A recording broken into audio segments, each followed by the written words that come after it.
Bismillahirrahmanirrahim. Alhamdulillah ala ni'amihi wa fadlih alladhi amarana birridha ala qada'ihi wa ikhtiyarih. Ashhadu an la ilaha illallah wahdahu la sharika lahu fi uluhiyyatihi wa rububiyyatihi.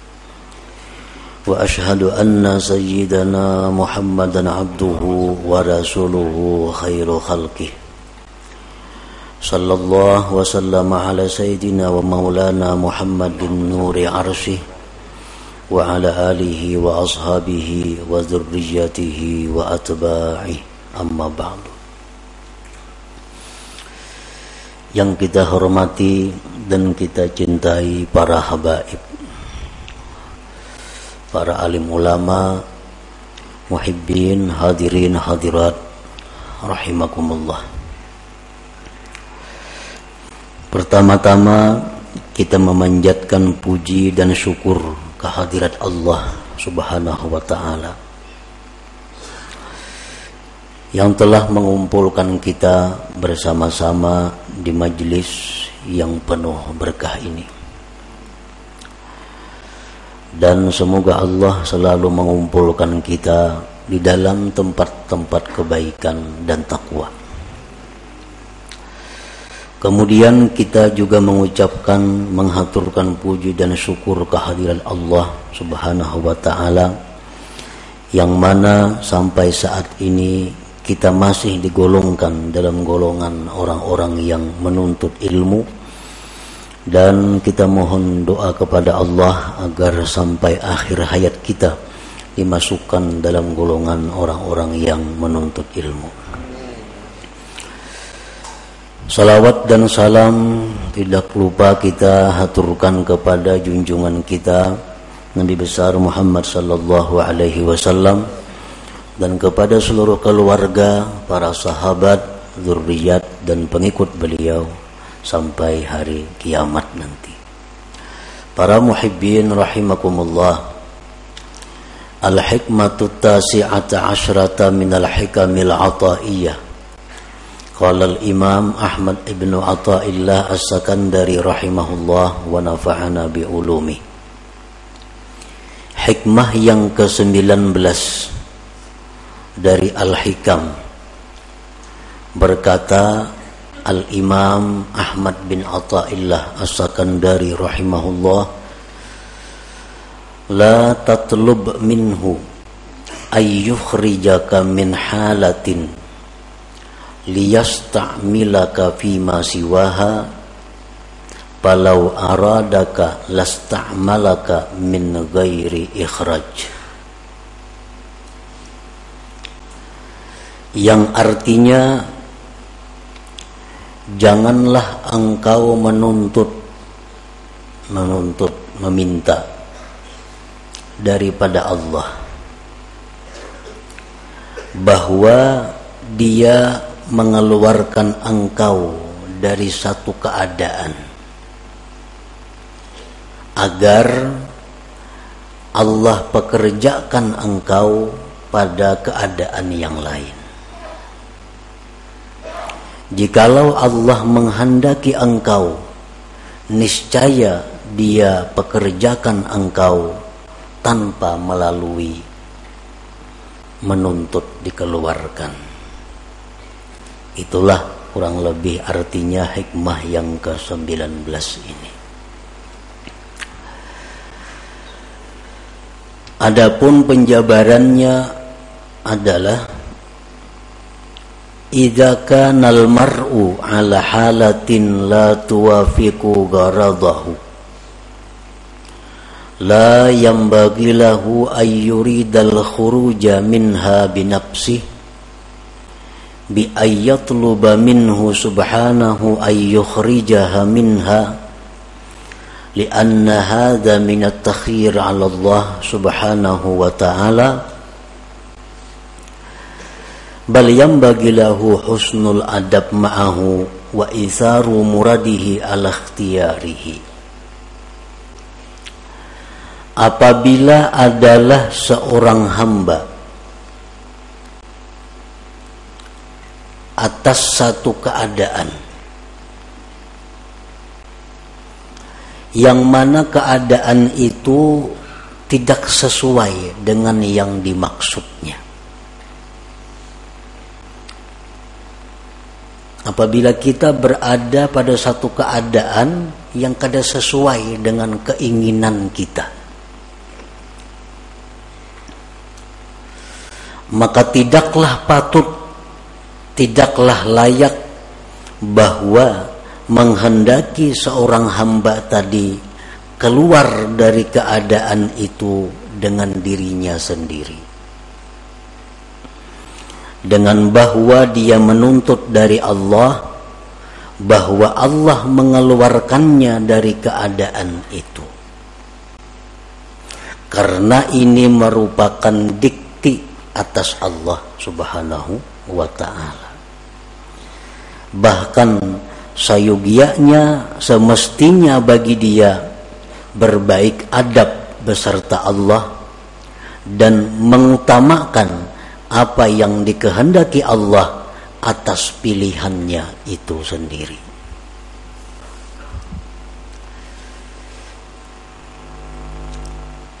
Illa idza kanat haluhu, kecuali apabila keadaannya itu ghaira mardiyyin lillah subhanah, kecuali bila keadaannya itu tidak diridhai oleh Allah. Au aikatan min wazaifihi diniyah wal amali bil a'malis salihah, atau keadaan itu mencegah dia dari tugas-tugas keagamaannya dan beramal dengan amal-amal saleh, maka boleh bagi dia meminta kepada Allah bahwa Allah keluarkan dia dari keadaan yang demikian itu. Bahwa min alamati ma'rifatil abdi bi rabbih subhanahu wa ta'ala, maka itu merupakan tanda ma'rifatnya seorang hamba dengan Allah subhanahu wa ta'ala. Nah, para muhibbin rahimakumullah, artinya kalau kita berada di suatu kondisi, di suatu keadaan, situasi yang tidak sesuai dengan keinginan kita, maka janganlah kita minta kepada Allah bahwa dipindah dari kondisi keadaan itu kepada keadaan lain. Jangan kita minta kepada Allah bahwa kita ini dipindahkan kepada keadaan yang lain, karena itu namanya adalah mendikti atas Allah. Hendaknya kita menerima keadaan itu dan berbaik adab beserta Allah, dan inilah merupakan pilihan Allah yang dia utamakan daripada pilihannya sendiri. Kecuali bila mana keadaan yang dia alami saat itu keadaan yang tidak diridhai Allah. Dia berada dalam situasi yang tidak diridhai Allah, atau di dalam situasi keadaan yang mencegah dia melaksanakan tugas-tugas keagamaan atau beramal amal saleh. Nah, maka boleh baginya minta kepada Allah agar dikeluarkan dari situasi itu kepada keadaan yang lain. Nah, itulah tanda orang yang makrifat dengan Allah subhanahu wa ta'ala. Nah, para muhibbin rahimakumullah, secara rinci lagi para ulama menjelaskan, fal arifu billah idza kana a'zab la yatamanna zawaj. Orang yang sudah kenal dengan Allah itu, apabila dia tidak mempunyai pasangan, baik bujang, duda, janda, dia tidak minta kepada Allah agar diberi jodoh. Ini orang yang arif dengan Allah. Ini bujang atau duda atau janda, kada berpasangan lah. Nah itu ngarannya satu keadaan.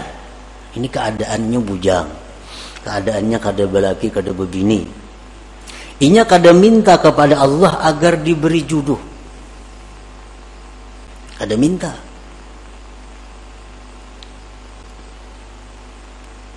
Bahkan dia kelola itu keadaan dengan adab yang baik beserta Allah Subhanahu wa ta'ala. Artinya dia terima keadaan itu dengan baik dan dia menganggap inilah sudah pilihan Allah untuk diriku.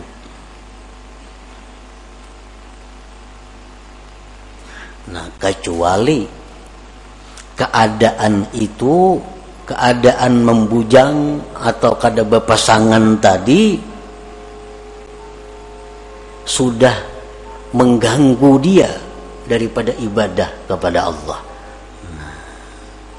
Sudah mengganggu dia untuk menjalankan tugas-tugas wirid-wiridnya. Orang kada berpasangan, banyak godaan-godaan, timbul kadang-kadang pikiran syahwat. Nah, dan keadaan itu terus mendesak sehingga membuat dia gelisah, membuat dia sembahyang kada khusyuk lagi, membuat wirid-wiridnya terlantar karena menahan godaan-godaan ini. Nah, kalau sudah demikian halnya, dia boleh minta kepada Allah agar diberi pasangan hidupnya. Nah, selama ibadahnya teratur baik, selama dia bisa menjaga diri dari hal-hal yang diharamkan, dia tidak akan minta jodoh kepada Allah, karena itu menganggap sudah pilihan Allah yang terbaik bagi dirinya. Nah, itu contoh orang bujang atau duda janda nang ma'rifat kepada Allah Subhanahu wa ta'ala. Jadi kada minta jodoh lawan Tuhan, apalagi mencari jodohan manusia ke situ kamari. Lawan Tuhan aja kada minta jodohnya.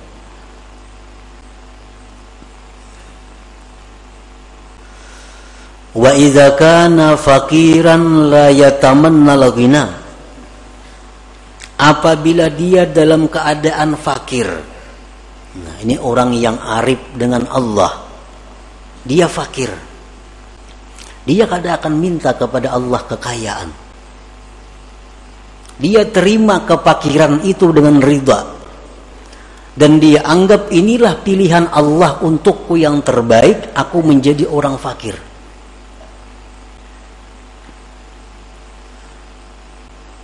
Nah, kecuali apabila sudah kefakiran itu membuat dia terganggu ibadah kepada Allah, apabila kefakirannya itu sudah menghalanginya berbuat amal-amal yang saleh, nah maka di saat itu dia bisa memohon kepada Allah agar dipindah daripada orang fakir menjadi orang yang berada atau orang kaya.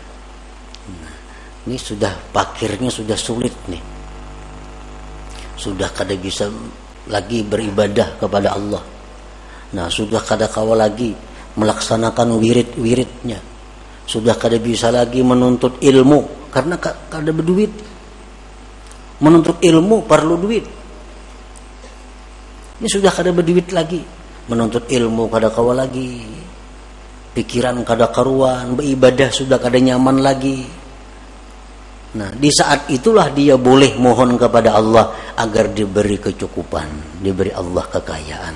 Selama kefakiran itu tidak menghalangi ibadahnya, selama kefakiran itu tidak menghalangi wirid-wirid agamanya, nah maka di saat itu dia ridha dengan keadaan itu dan tidak minta agar dikayakan oleh Allah Subhanahu wa ta'ala. Wa idza kana maridan la yatamanna sihhah. Apabila dia sakit, dia tidak ingin sihat.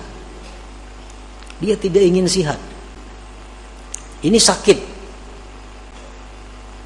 Tapi dalam keadaan bisa melaksanakan tugas-tugas keagamaan, bisa beramal saleh, sakit ini tidak akan diusahakan untuk disembuhkan. Dan dia tidak akan minta kepada Allah kesembuhan. Tetapi kalau sakit ini sudah mengganggu, nah tugas-tugas keagamaannya, sakit ini sudah mengganggu wirid-wiridnya, sakit ini sudah mengganggu menuntut ilmunya, nah di saat itulah dia minta kepada Allah kesembuhan dan kesehatan.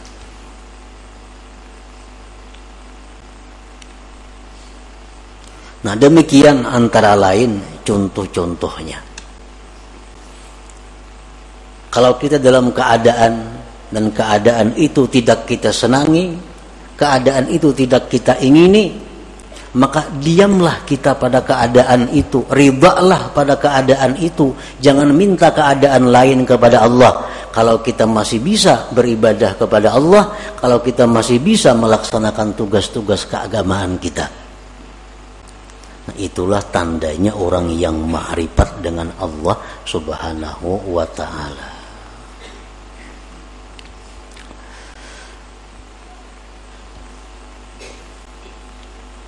Wa idza kana mutazawwijan la yatamanna al-firaq. Kalau dia ini berpasangan, kalau dia mempunyai suami, dia mempunyai istri, dia tidak akan minta bercerai kepada Allah. Selama dalam berpasangan itu tidak mengganggu ibadahnya kepada Allah, selama tidak menghalangi untuk ketakwaan kepada Allah. Ini beisi bini nang sulit diurus. Ada kadang-kadang manusia diuji Tuhan dengan itu. Ada si bini-bini beisi laki nang susah, nang sulit diurus. Nah ini satu keadaan. Selama keadaan itu tidak mengganggu ibadahnya kepada Allah, selama keadaannya itu tidak mengganggu tugas-tugas keagamaannya, dia tidak akan minta berpisah, dia tidak akan minta bercerai, karena ridha dengan keadaan itu. Nah tetapi kalau keadaan seperti ini sudah membuat seorang istri menjadi durhaka, kalau keadaan ini sudah membuat seorang istri jadi berdosa, nah maka seorang istri ini boleh minta kepada Allah agar dicarikan jalan keluar untuk bercerai dengan suami itu. Nah demikian pula suami. Kalau sudah keadaan istri demikian, membuat suami ini maksiat kepada Allah, membuat suami ini kada bisa lagi beribadah karena bini macam-macam. Nah di saat itulah suami minta kepada Allah diberi jalan keluar agar bisa bercerai dengan pasangan ini. Nah, para muhibbin rahimakumullah, karena tidak sedikit seorang istri gara-gara suami dia menjadi maksiat kepada Allah. Dan tidak sedikit seorang suami gara-gara istri jadi maksiat kepada Allah. Dan ini sudah terjadi sejak zaman Rasulullah sallallahu alaihi wasallam. Ada salah seorang sahabat yang begitu hendak mati kada bisa mengucap la ilaha illallah. Kenapa sebabnya? Oh ternyata si sahabat Nabi ini seringkali menyakiti hati ibunya gara-gara mengutamakan istrinya. Nah ini istri yang membawa maksiat kepada Allah. Kalau kita sudah punya istri macam ini, hendak berbuat baik lawan ibu bapak, sarik. Nah, hendak memberi kuitan, sarik. Nah ini membuat maksiat. Padahal kedudukan orang tua kita lebih utama daripada istri untuk seorang laki-laki. Untuk seorang laki-laki kedudukan orang tua lebih utama daripada istri. Kalau istri menghalangi demikian, berarti ini istri membawa maksiat. Nah di saat itulah dia minta kepada Allah agar diberi jalan keluar untuk meninggalkan istri itu. Nah demikian pula istri. Ini suami menyuruh ikam pakai pakaian ini, pakaian yang dilarang agama. Kada dituruti sarik laki ini. Ikam mustika ini, ikam mustika itu. perintah-perintah laki ini bertentangan lawan agama. Nah, berarti ini istri dalam keadaan yang tidak diridhai Allah. Kenapa? Karena menuruti laki jadi maksiat lawan Tuhan. Kadang menuruti sarik na laki. Nah, di saat itu seorang istri boleh minta kepada Allah agar diberi jalan keluar berpisah dengan suami itu. Nah, para muhibbin rahimakumullah. Jadi pal akil ya'rif anna gharada khalqihi ala ibadatu wal ma'rifah kama qala Allah ta'ala wa ma khalaqtul jinna wal insa illa liya'budun. Fa ayyu syai'in ya'uqul ibadah wal ma'rifah yatlubu minallahi ta'ala ay yukhrijahu minhu wa ma la fala. Orang yang berakal dia mengetahui bahwa tujuan diciptakannya dia itu untuk ibadah.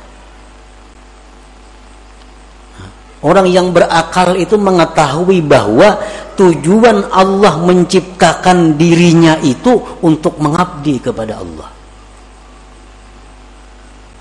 Allah berfirman, tidak aku ciptakan jin dan manusia melainkan untuk menyembah, mengabdi, beribadah kepadaku. Nah, maka sesuatu apapun yang menghalangi ibadah dan ma'rifat, maka dia akan minta kepada Allah dikeluarkan daripada keadaan itu. Nah, para muhibbin rahimakumullah. Jadi Allah menciptakan kita ini adalah untuk beribadah kepada Allah. Dan kita kada bisa beribadah kepada Allah kalau kada punya sarana dan prasarananya. Allah sediakan kita ini usaha. Allah sediakan kita pekerjaan. Allah sediakan kita macam-macam.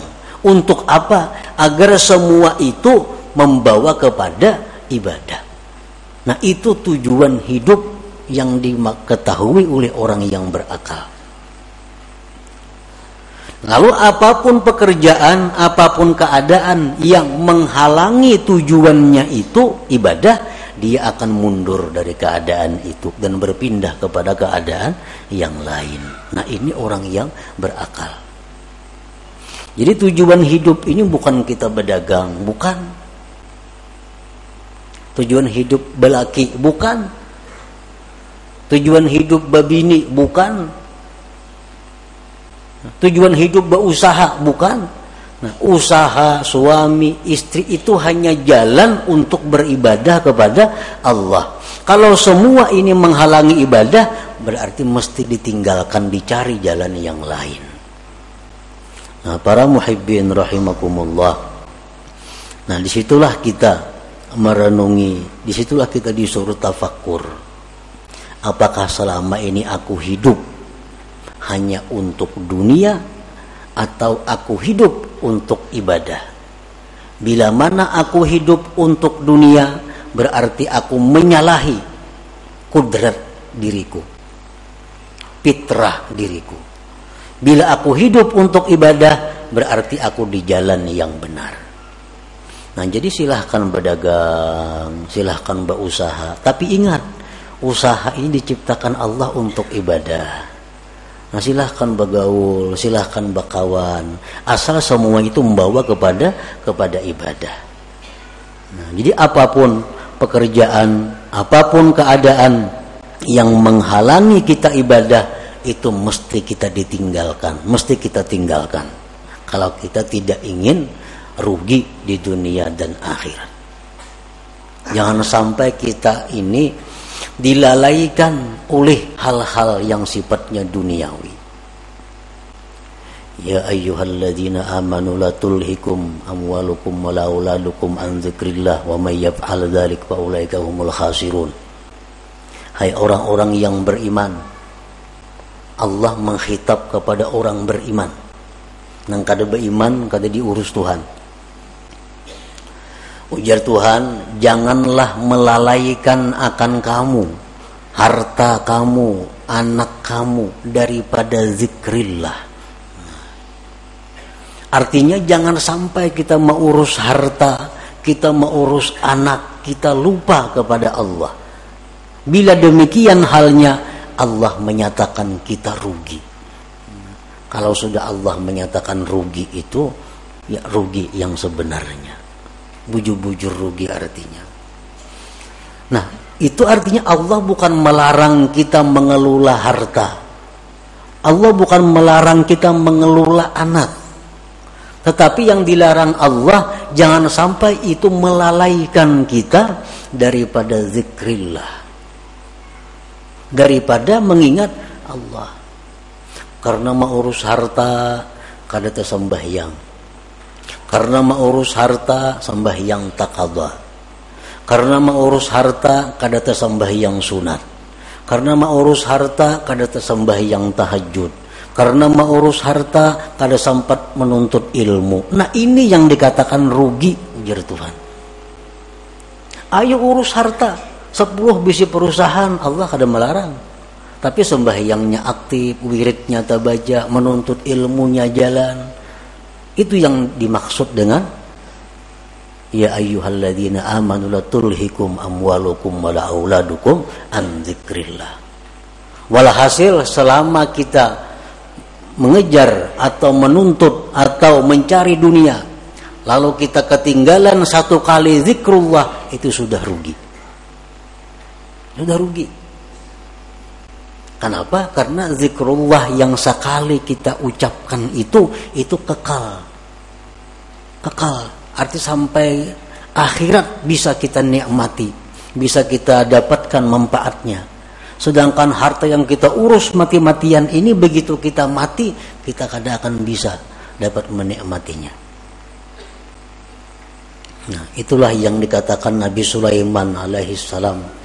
Begitu Nabi Sulaiman ini pawai dengan kekayaan-kekayaannya, rakyat berkata, wah alangkah untungnya Sulaiman, alangkah hebatnya Sulaiman punya harta sedemikian. Sulaiman berkata, wahai rakyat, satu kalimat yang kamu ucapkan subhanallah lebih berharga dari semua yang kumiliki ini. Kenapa sebabnya? Karena subhanallah yang kamu ucapkan itu kekal sampai ke akhirat, kau akan bisa menikmatinya. Sedangkan yang kupunya ini adalah akan hilang binasa begitu aku mati. Nah, jadi artinya berapapun besarnya keuntungan yang kita dapatkan daripada mengejar dunia, tapi kita ketinggalan satu perbuatan taat, itu sudah dikatakan Allah khasirun, rugi. Karena apa? Karena tujuan manusia dicipta untuk taat, bukan untuk mengejar atau mengumpulkan hal-hal yang sifatnya duniawi itu. Nah, para muhibbin rahimakumullah, itulah sebagian dari apa yang dimaksud dalam hikmah yang ke-19 ini. Mudah-mudahan Allah Subhanahu wa taala memberikan taufik hidayah kepada kita sehingga kita bisa mampu mengamalkan apa-apa ilmu yang diberikan oleh Allah kepada kita. Ila hadratin Nabi sallallahu alaihi wasallam, al-Fatihah.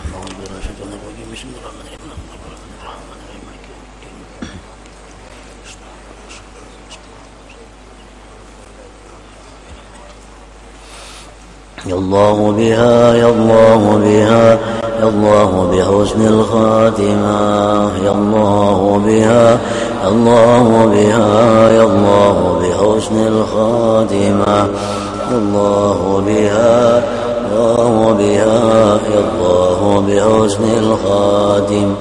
فيا أيها الرجل منه شفاعة صلوا عليه وسلموا تسليما. اللهم صل وسلم